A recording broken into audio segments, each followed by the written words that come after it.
Yo, what's up YouTube? Sid's Reef here, coming at you with another video.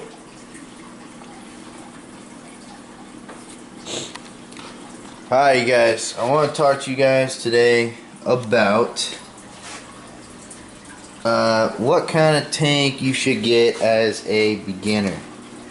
Now, a lot of people, this varies, but I've heard mixed things. Some people go, hey, well, should I get a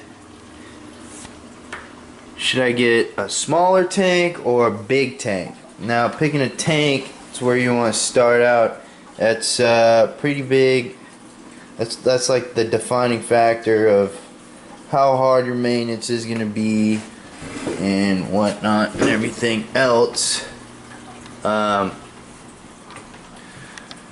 have had 3 tanks. This is the tank I've had the longest. I had a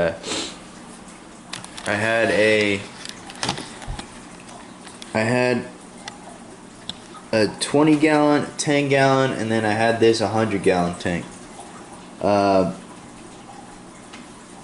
What you want to make sure that you're doing when you're picking out a tank is the amount of maintenance you do depends on how big the water volume is. So if you got a small water volume, you're going to do it with a lot more maintenance. You're going to be doing, if you get like an 8 gallon or below, you're supposed to do water changes every other day to keep up with, whatever's in your tank and to keep it clean, because you're not going to have a whole lot of filtration if you're going with something low. Now, if you get something bigger like this, it's going to be a little bit easier to maintain, and you can buy equipment that'll maintain it for you. I'll talk about equipment in a second, but the volume of the tank is very crucial, because you're not going to have big chemical or chemistry swings, parameters and whatnot. We're talking about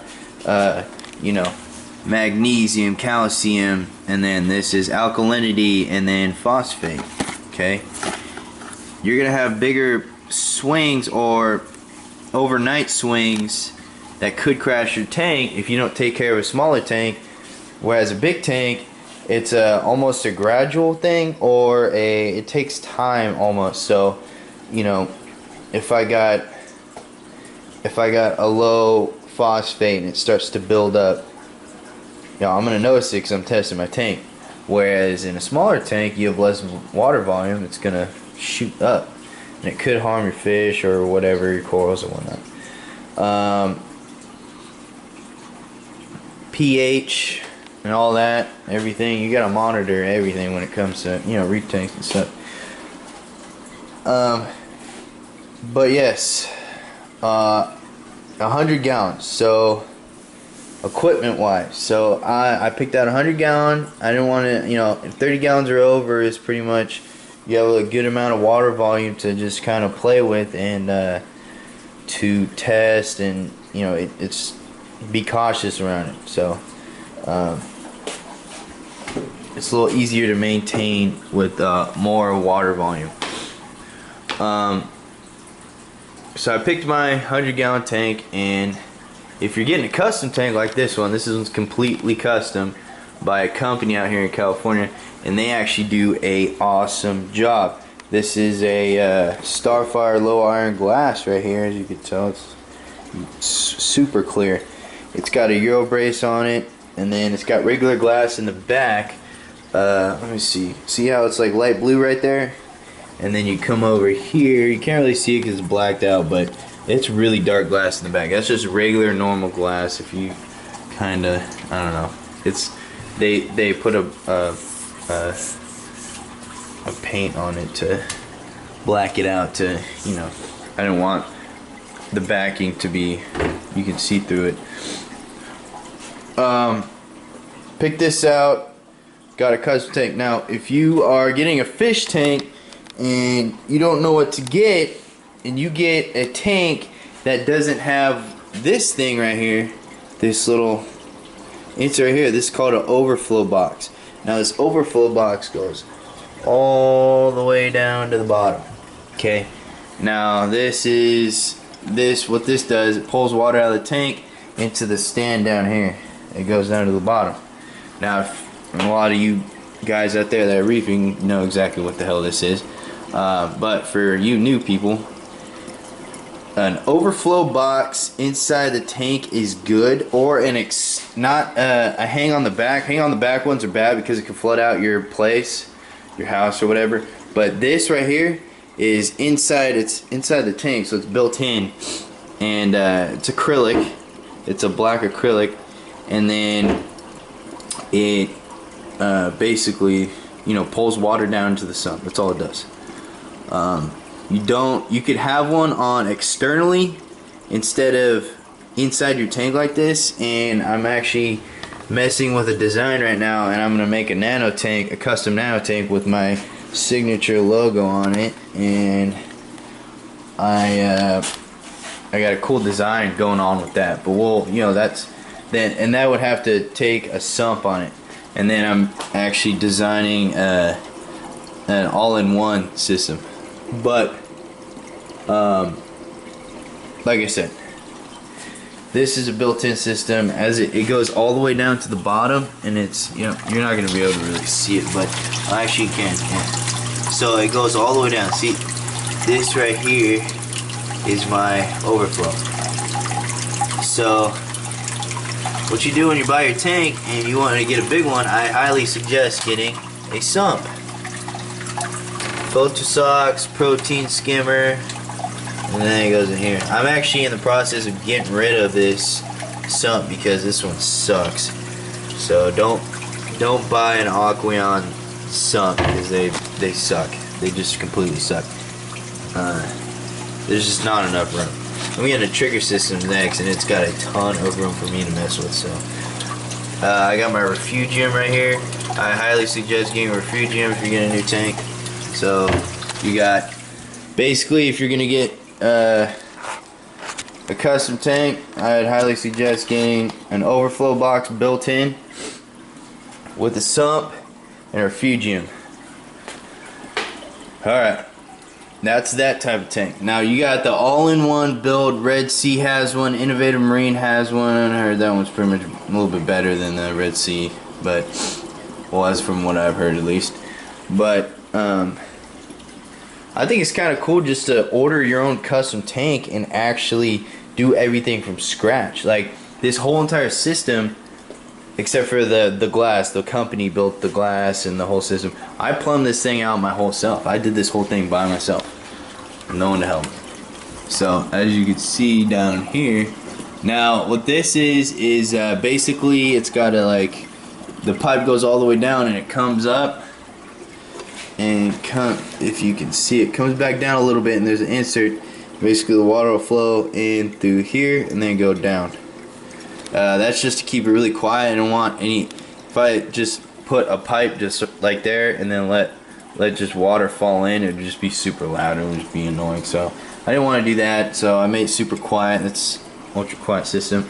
The only problem is I highly suggest getting a check valve on your return lines. I did not do that, and I regret it. So when I get my new sump in the mail soon, I'm going to get a check valve and install it. Okay, so that's that. Custom tank covered. All-in-one tanks.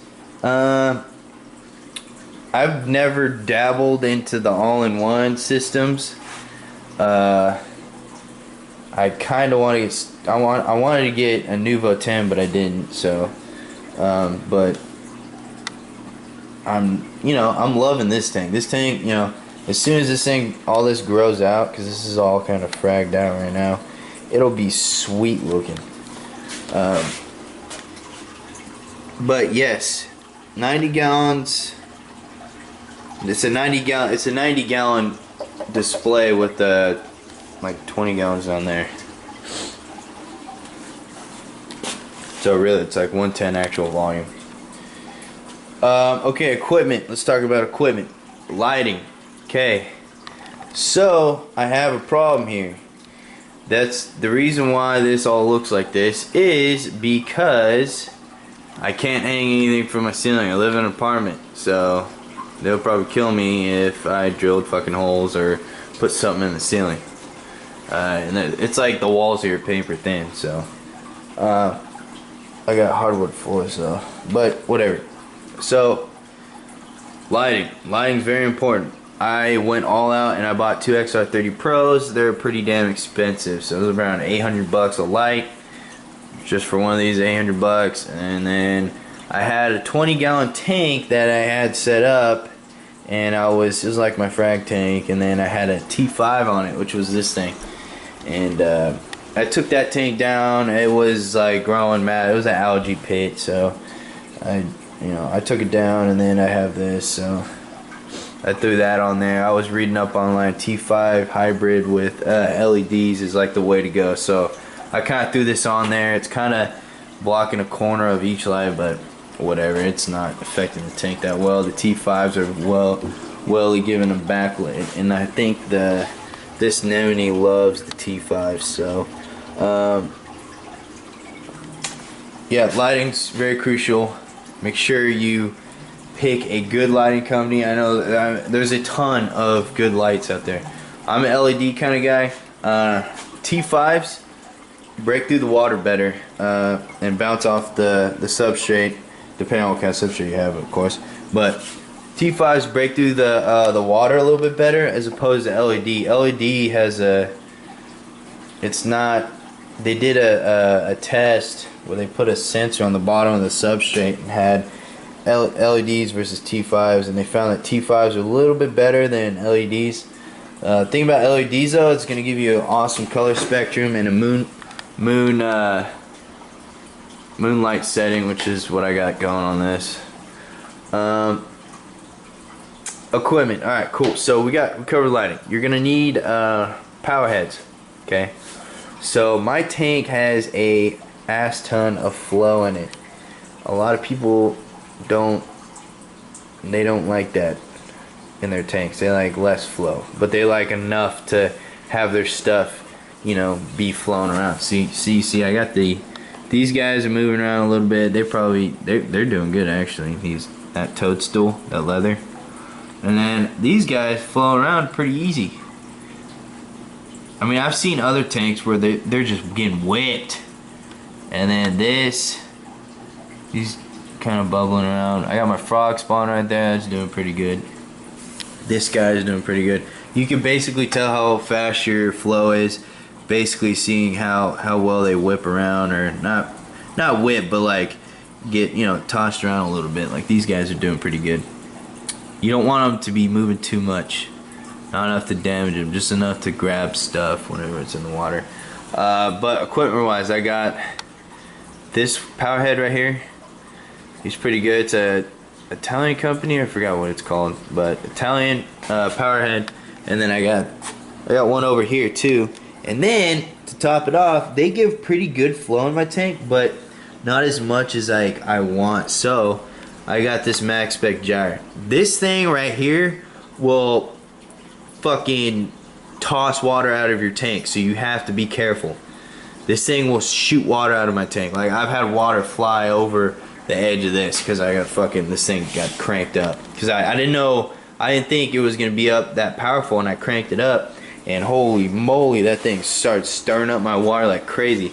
And as you can tell, it's stirring up my water pretty good, and I got it at like, I don't know, it like goes all the way like down here somewhere, so it'll kick up your sand too. I got some sand kicked up from it, but I moved it around, adjusted the things on it. It does pretty good. Alright, after that, cool. So you're gonna need a heater in your tank. So that's what this thing is in the back. That's your heater right there. I haven't kicked it on yet. I live in California, so it's always kind of warm here, but hasn't been cold enough to where I need to kick on my heater. It's my tank's always like rose in temperature. It never falls too much. I noticed that because I charted out all my parameters and then everything. So you're gonna need a heater. Dependent on how big your tank is, they sell your 300-gallon tanks. They sell freaking like 1,000-watt heaters that are ridiculously huge. It's ridiculous. I think this one's like a, I don't know. It's long. It's pretty long. It's probably from the tip of the glass to like right here, I think. So that's how big it is.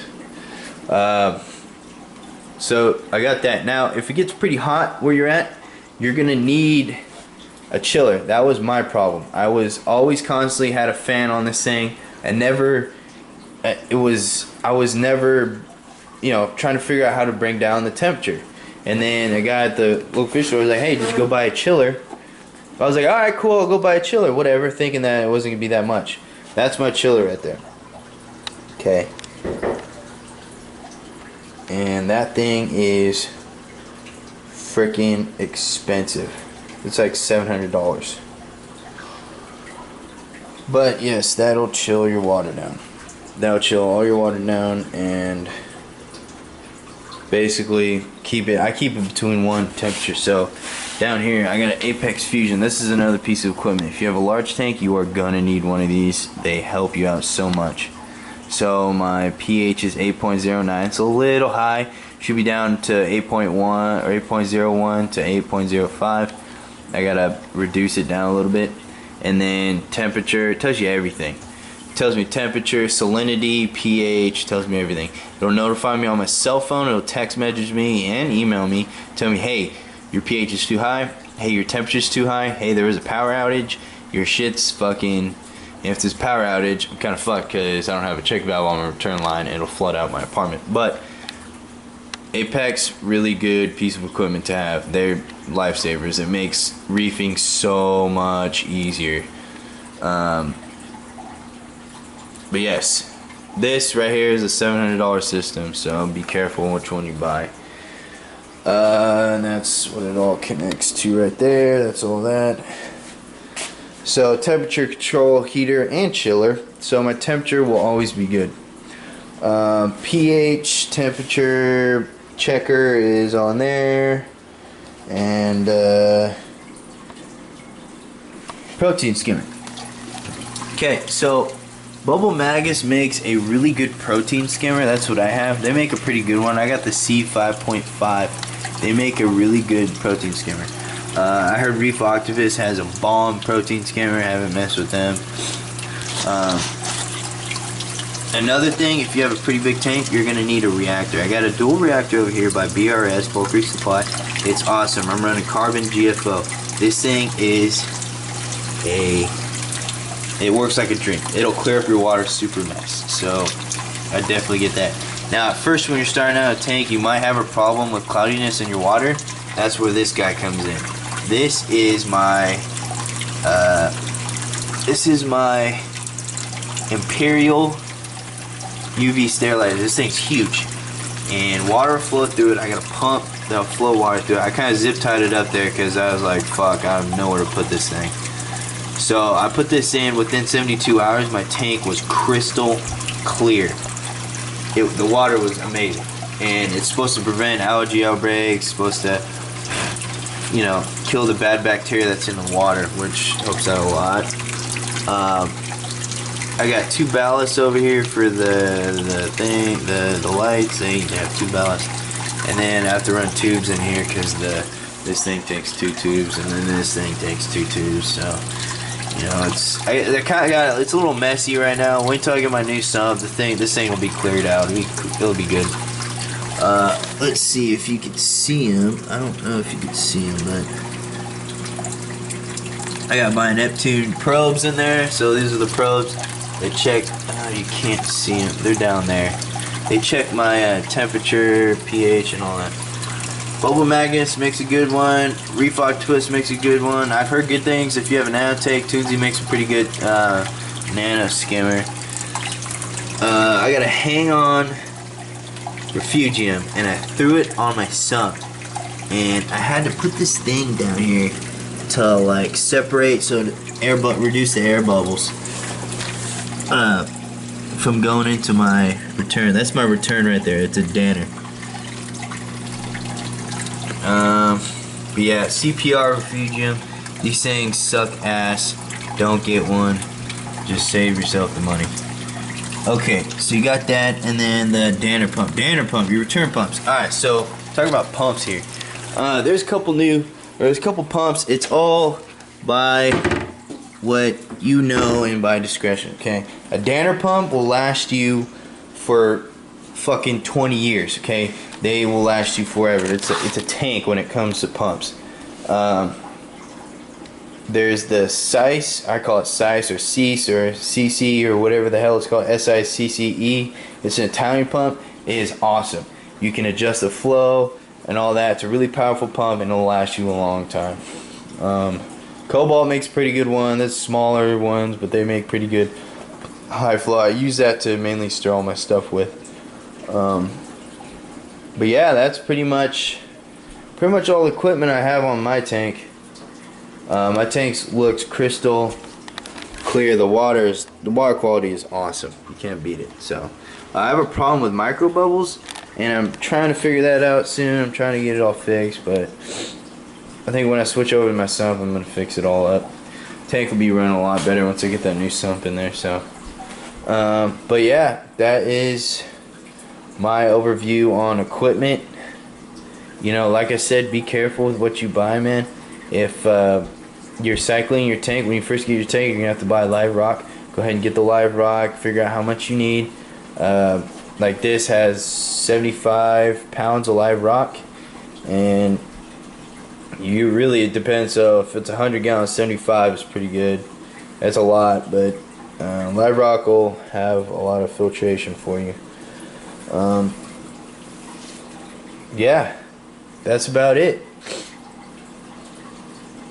There it is. If you guys have any comments, questions, or concerns, or anything that I did not cover in this video, please comment on the comment box below. Subscribe, please. I need more subscribers. I'm trying to get my name out there. But yeah, Sid's Reef is out. Peace.